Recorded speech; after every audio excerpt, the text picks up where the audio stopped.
Welcome to Candid Minds with Dr. T. I'm Dr. Tamir Aldat, addiction psychiatrist and CEO of Mindful Care, the first ever psychiatric urgent care committed to providing affordable and accessible mental health care. Hello, and thank you for joining us. I'm Dr. T, the host of Candid Minds with Dr. T and Friends, and we have a great episode planned for you today. Recently, I interviewed Alli Webb. Alli is the founder of Drybar, Squeeze, and Beqi. She's a best-selling author and a former shark on Shark Tank. And we had a great conversation about women, leadership, and mental health, and what kind of specific mental health challenges do women face with high-powered careers. Some of the topics we went over include work-life balance, different leadership challenges that are unique to female leaders, if she's seen some improvements, some advice and recommendations she has, and what she thinks the future looks like for women in leadership and executive roles. Really excited to share this with you. It's a great conversation, and as soon as we're done, we'll break it down for you and have a conversation amongst our friends here today. All right, thank you for joining us. Today we have Alli Webb with us. She is the founder of Drybar, Squeeze, Beqi. She's a former guest shark on Shark Tank and also a USA Today best-selling author, certainly a leader in the space and a former executive that has a lot of perspective, and would love to learn from her a little bit about what she thinks of mental health as a woman and as an executive. So, Alli, thank you for joining us.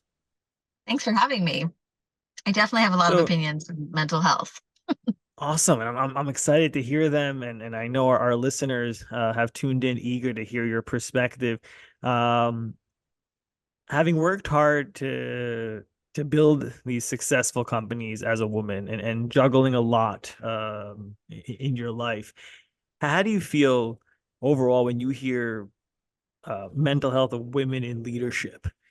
How do you feel that that's been recognized, if at all? And what comes to mind just initially when you hear that as a topic? I think it's an interesting issue, and there's certainly two sides of the coin that come to mind. I think that there's certainly this like narrative, and for good reason, around women and in the workplace and what they're juggling as opposed to men. I mean, as an example, I speak at a lot of things, and over the years I have, and it's like the questions I get asked similar to this question is like, how do you balance it? You have a lot of balls in the air, you have, a lot going on, but men don't historically get asked that question, which has always really been interesting to me. Yeah, it's loaded a little bit, right? Because what if you don't have anything going on? Yeah, but the truth of the matter is a lot of men do. A lot of men are juggling a lot of things, but we are reinforcing this behavior of like, why are we only asking women this? Why are we not asking men this? It's just, and again, I think we are, I mean, I'm 49 years old, and I mean, my parents grew up in that generation where like, it was a little more normal for men to just be at work and women to be at home with the kids. It's just not like that anymore. It's totally not. I mean, so many women are. There's some stat, you probably know it. It's like so many women are, breadwinners in the house, and a lot of more men are staying home. It's just an interesting, but it's so all over the place for me because I also don't feel, my business partners in Drybar was my brother and my husband, and then we hired John Hefner, to be our CEO, and we had a lot of women working for us too. But we also, we had some really great men, and I've always kind of come at this like, great people are great people, and shitty people are shitty people, and it's sometimes ain't that the truth, and it's like sometimes it's men and sometimes it's women. Like that being said, I do think that historically women have a harder time with things that historically men have not had a harder time with. I mean, what's probably most top of mind for me is like, raising money. Because I happen to be in the throes of raising money right now for a new project I'm working on, which I can't talk about yet, but it's even challenging for me. And I built a massive business and sold it and had so much success. And, I think it's hard again, I think it's hard for anybody in this climate to raise money. But certainly less funding goes to women. And why is that? When women are arguably running companies than men.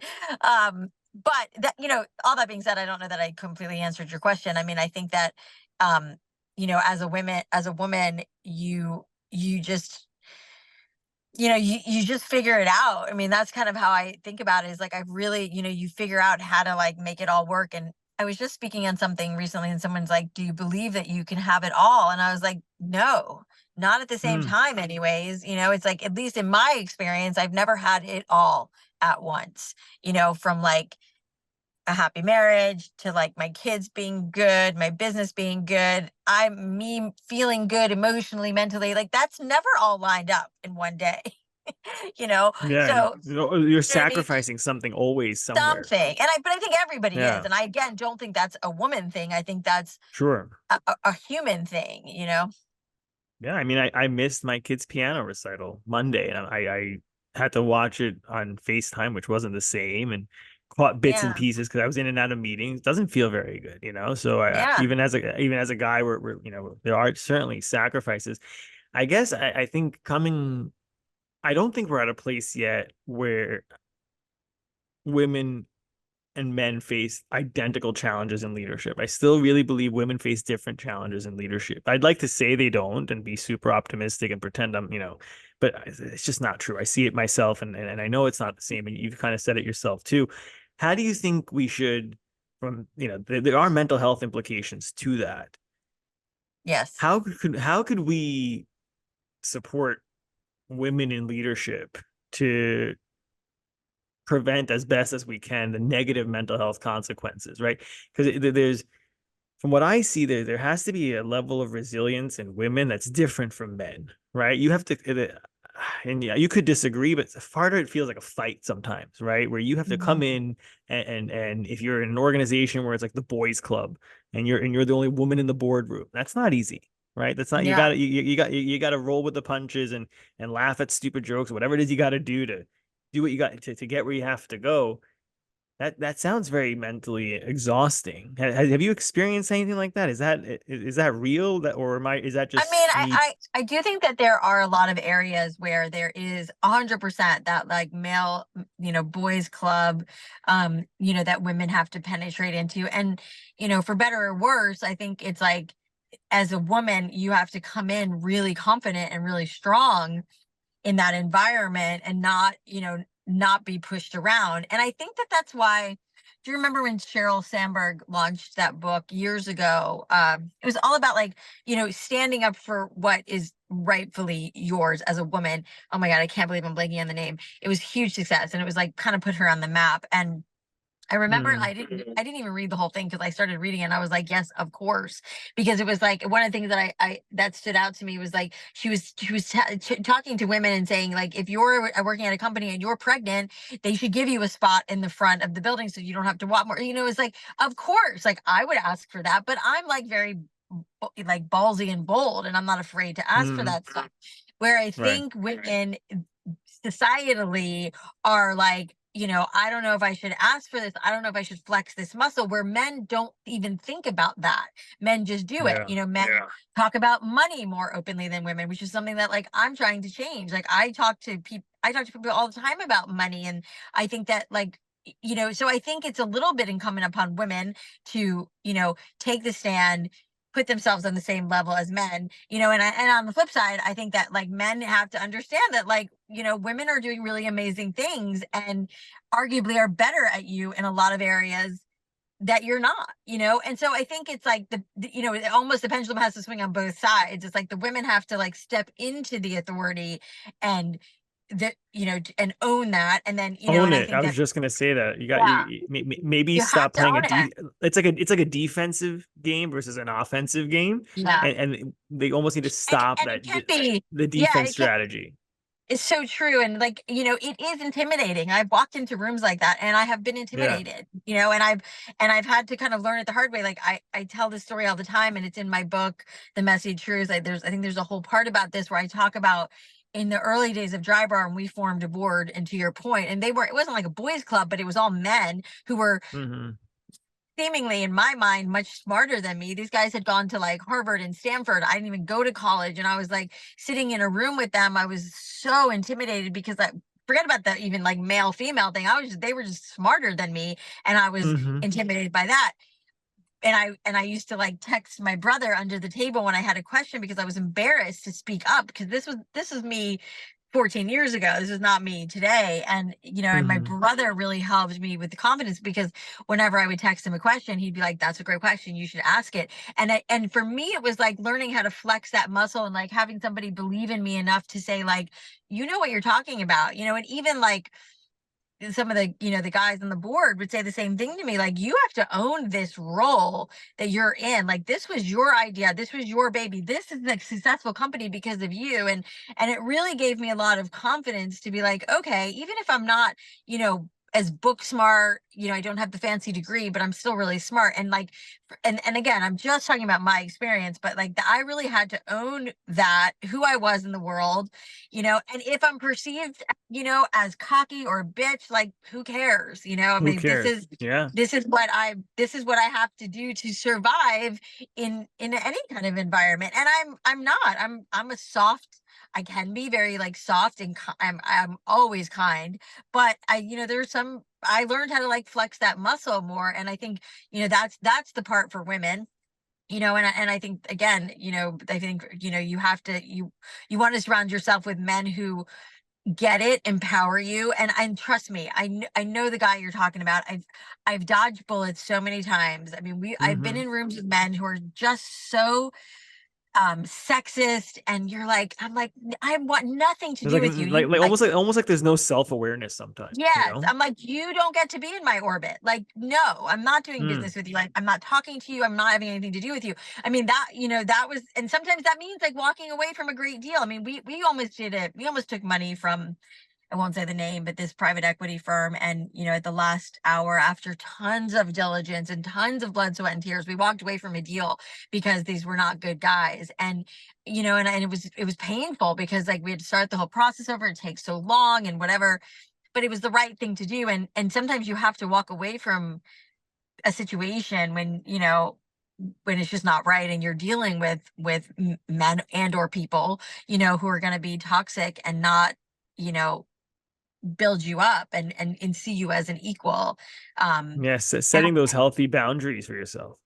yeah, and I think that the more that we as women do that and say nope, no to you, then like you're just like, and until you get some self-awareness, until you realize like how you're showing up and acting in this situation, like you don't get to be a part of whatever I'm doing. And again, I know I'm aware of how someone listening could be like, oh, well, you have the luxury of being able to do that. Like, I didn't always, like, even as a, That's not I true. remember, No.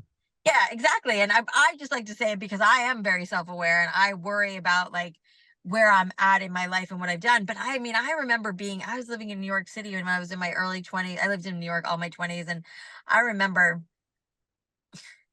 going on a job interview, and for a really big company, a job that I really wanted. And the guy interviewed me was so unbelievably inappropriate. And I was like, no, this is, as much as I want this job, I'm not taking this. I mean, I'm running from this situation.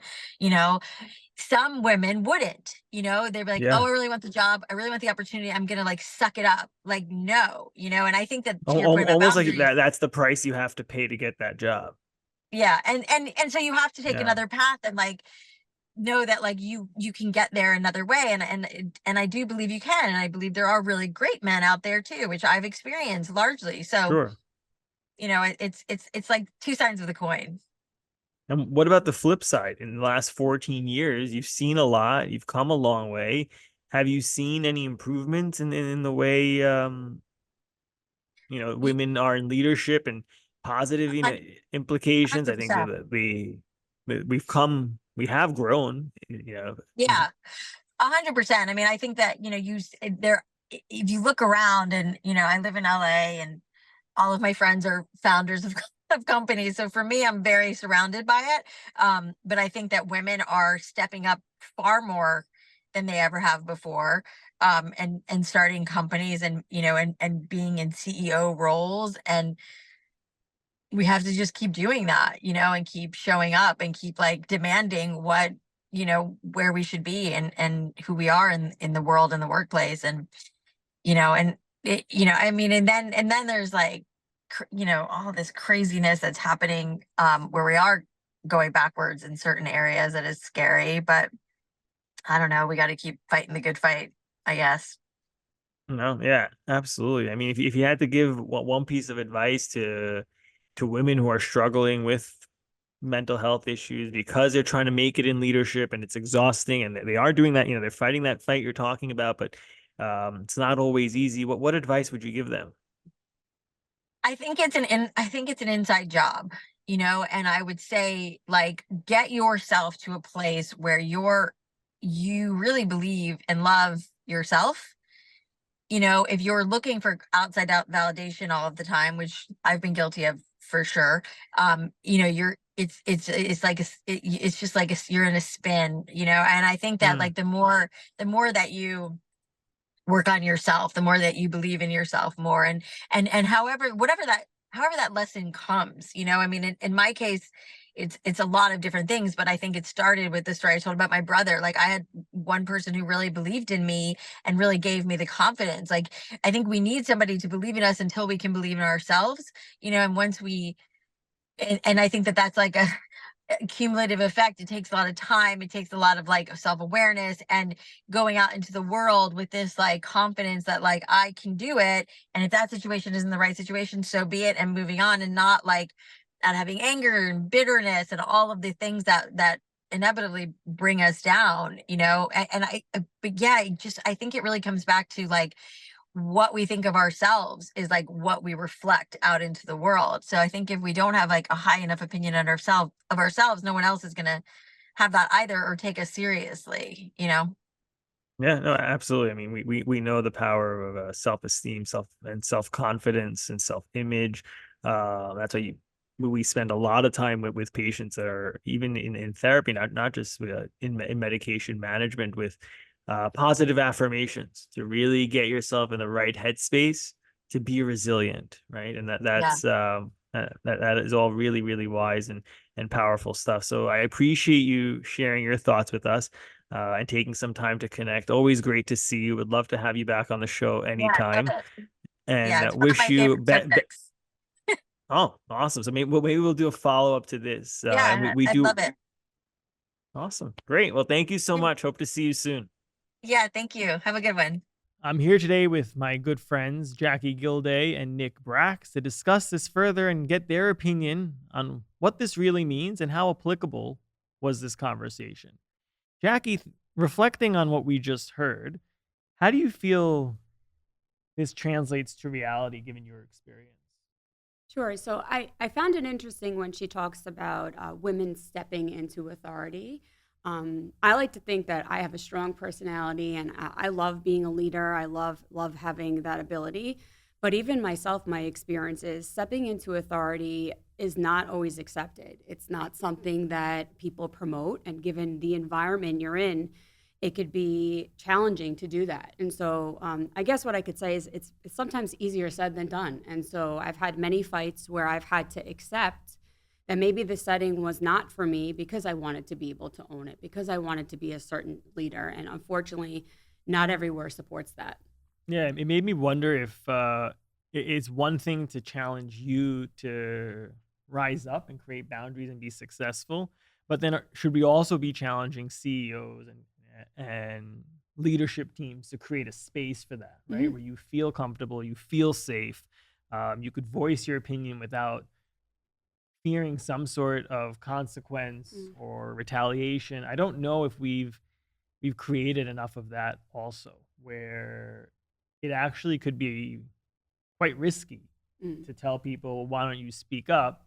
They do, and then it kind of blows up in their face. And if that does happen, they'll actually be conditioned never to speak up again, Sure.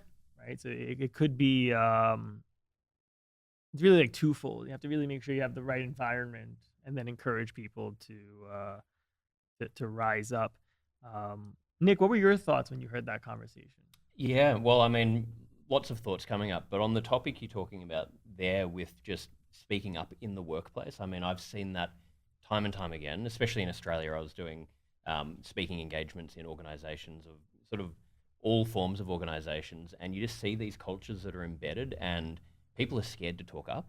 And I did a huge amount in the construction industry where that was the worst for women. You know, the percentage of women in that industry was minuscule, and they're trying to do more about it. It's growing a little bit, but it's really not changing because it's almost, you know, keeping the status quo going, trying to tick a box, but not really making the change. And it's a tricky thing to do because, you know, it starts from the top down and it's really a microcosm of society. How do you change these cultures that have been embedded over often, you know, decades? So it's a really difficult thing, but I think it comes back down to education. We need to all be educated about these topics and learn to listen to each other, to have empathy for people, to be able to look at things where it's not just from our point of view and try and really understand the other person so we can, you know, cultivate those environments. I think it's really, really important. Educating is helpful to the masses, right? To shift.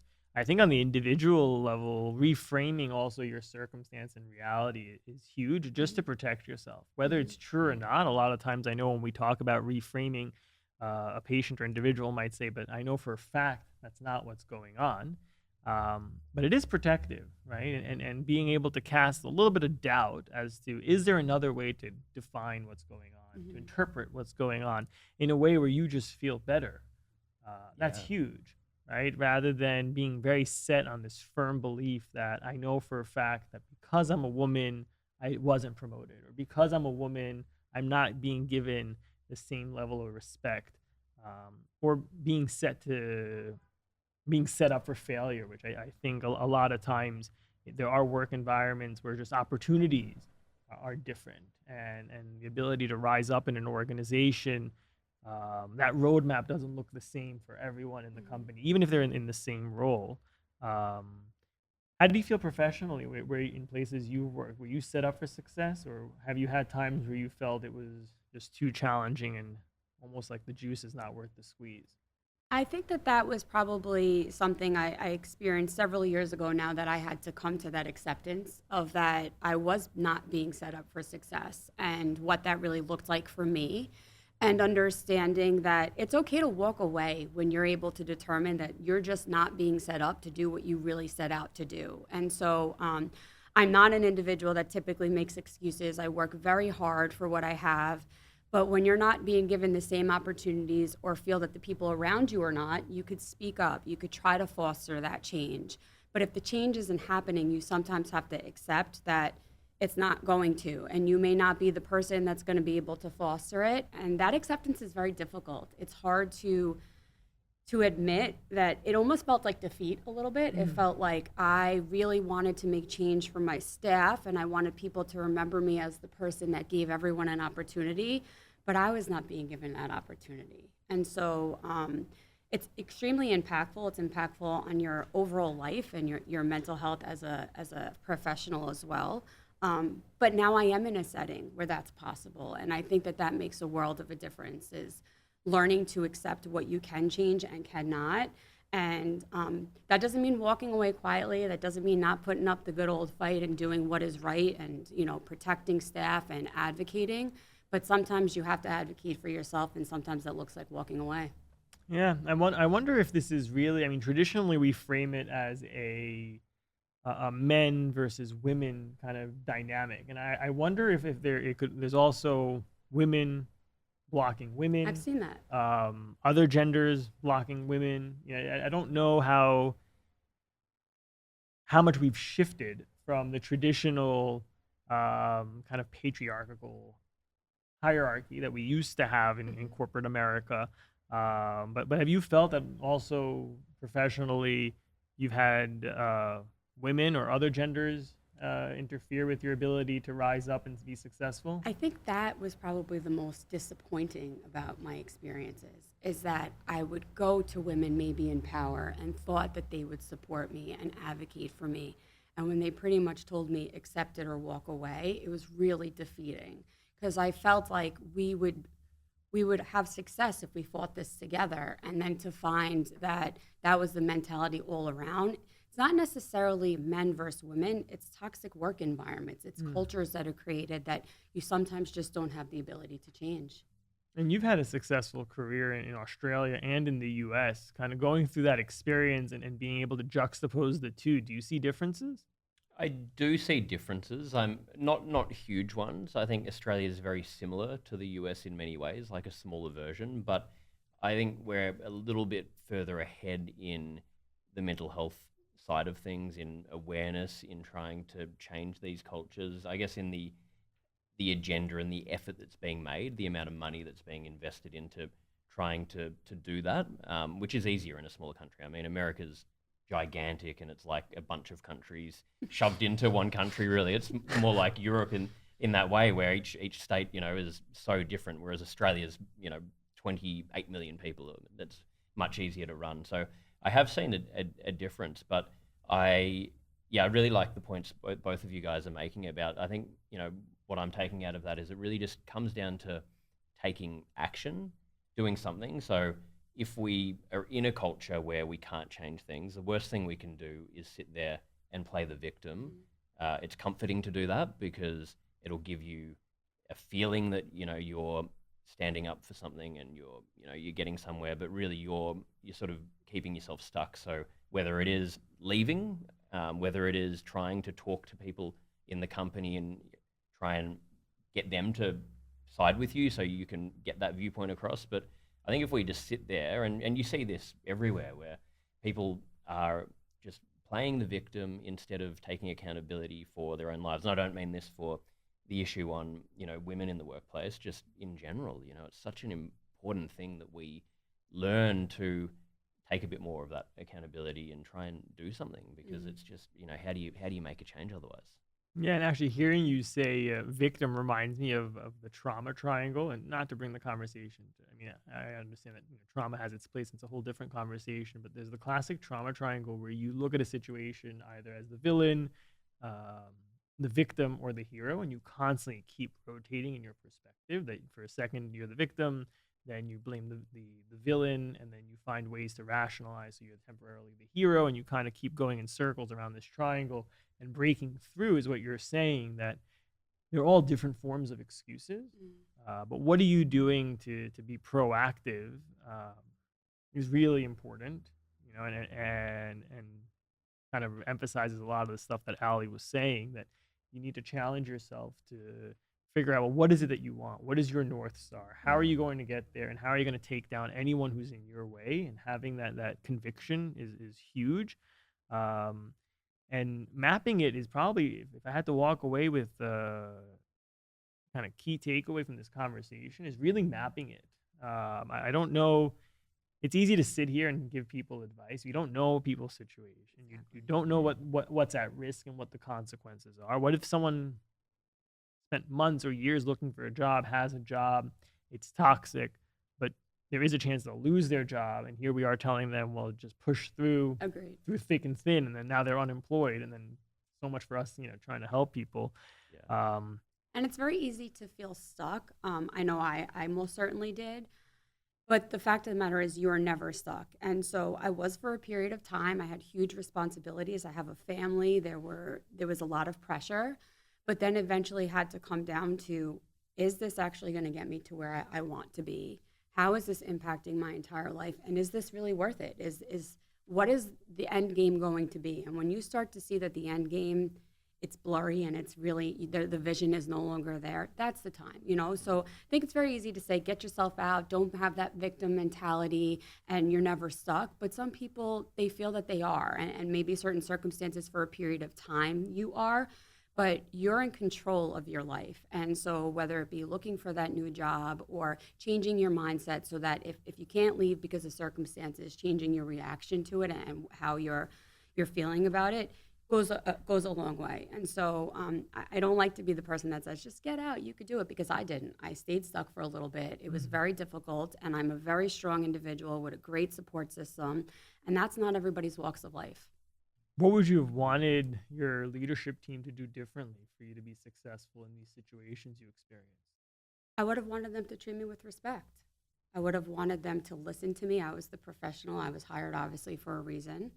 I would have wanted them to let me do what they hired me to do because I was very much capable. And I almost started to trick myself into thinking that I wasn't because of how I was being treated. I almost felt like I was an imposter at certain times, like I didn't belong there. Certain roles you take on, you believe it, this is it. This is the biggest role I'm going to have. And this is the opportunity. And you put a lot of work into that. And it's not so easy to walk away from that work when you feel that you've invested so much into it. But I really would have just liked to have a seat at the table. Don't sit me at the table and not take what I'm there for. Yeah, or discount your opinion. Exactly. Right? Meaning it's not given the same like gravitas as everyone else. What could be interesting is exploring if our conversation and this phenomenon is industry agnostic, or you different in different industries. You and I come from healthcare. You have a strong background in mental health advocacy and entertainment. I work a lot with people in finance. I wonder if does this translate the same way across all industries? In healthcare, I would like to think that we're extra sensitive to, especially mental health specifically, that we're extra sensitive to these things. I don't know how good we are at actually, in theory, right? That's what, at least forward facing, what everyone says. Who knows what reality is like? It probably changes from place to place. In finance, from what I anecdotally, it seems like there's still more of a traditional perspective on gender differences and gender norms. How about for you in entertainment and your mental health advocacy work? Does this translate one for one? Do you feel like it is different? What do you think? I think it's varied for sure. Entertainment, I started out in the modeling industry, and that was, you feel like you're a fish out of water being, a male in doing that kind of stuff. Entertainment, similar thing, where I don't think it's really skewed too much either way. It can be pretty tough being a male in that industry. It's a hard thing to navigate. So I think it really does depend on the industry. I've done a lot of public speaking work, advocacy work in the construction industry, and that seems to be very old school and not making enough of a push to try and incorporate more women into those industries. So my experience has been that it definitely does vary, and we need to be aware of that, because at the end of the day, how can we, no matter what industry we're in, try and be more accommodating? And I know for me, being a male, I've got people in my life who are very successful females in the business world, and I was talking to one a few years back, and she was just I interviewed her on my podcast, and she was explaining to me what she had to go through to get where she is, because she's very, very successful now. And I was really taken aback, because yes, I know there are these, there's difficulties for women, but until you actually really hear about it, you don't often take it as seriously. And I think, again, from my experience, most men in these traditional industries are not against women. They're just not educated, and they're stuck in this culture, and it's about, you're walking all over each other to try and get to the top. So I think if we were able to hear more about these experiences, it gives you a higher level of empathy. It definitely did for me. So just as another sort of thing that I experienced, yeah. Yeah, we have to increase the amount of conversations. Right? And we've done a great job over the years. I don't think, we've come a long way. You reflect on, where we were 20 years ago, but certainly a lot more work ahead of us. For our listeners that really feel like this hits a chord, either as leaders hoping to create a more welcoming work environment, or as individuals that are trying to advance professionally and feel like there's something blocking them, any final pieces of advice that you would give them? I would say do what is best for you, but know what is best for yourself. And so it's very easy to think, we set up this plan for life sometimes, and sometimes we get in these roles where we think that this is how it has to go. And then when it doesn't go that way, we keep ourselves in situations that we don't necessarily have to stay in. And so only you know what is best for you. And maybe during times you might not feel like you do, but you do at the end of the day.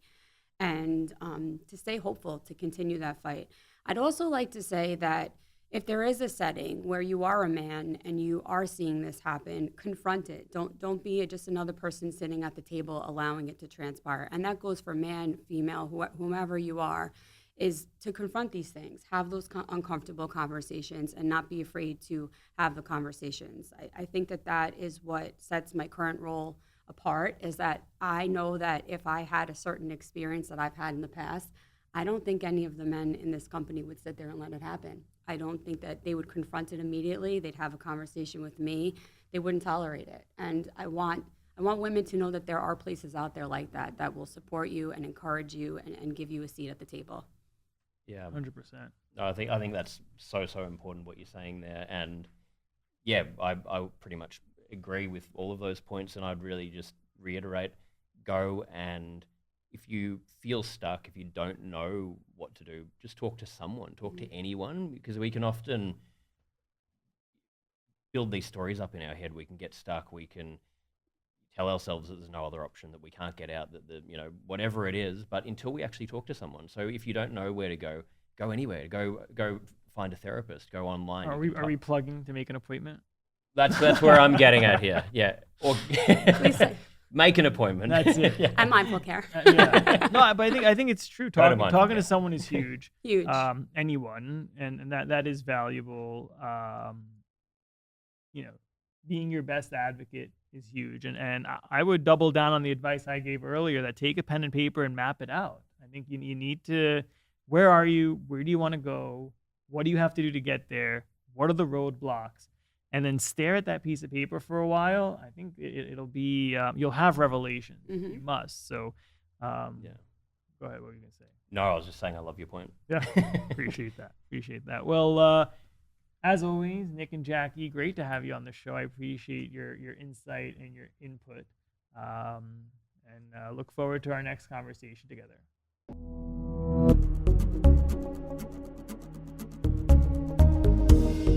Thank you for listening. Please follow us or subscribe wherever you get your podcasts. Please follow us at Mindful Care and at TikTok Psychiatrist for more, and don't forget to rate and review.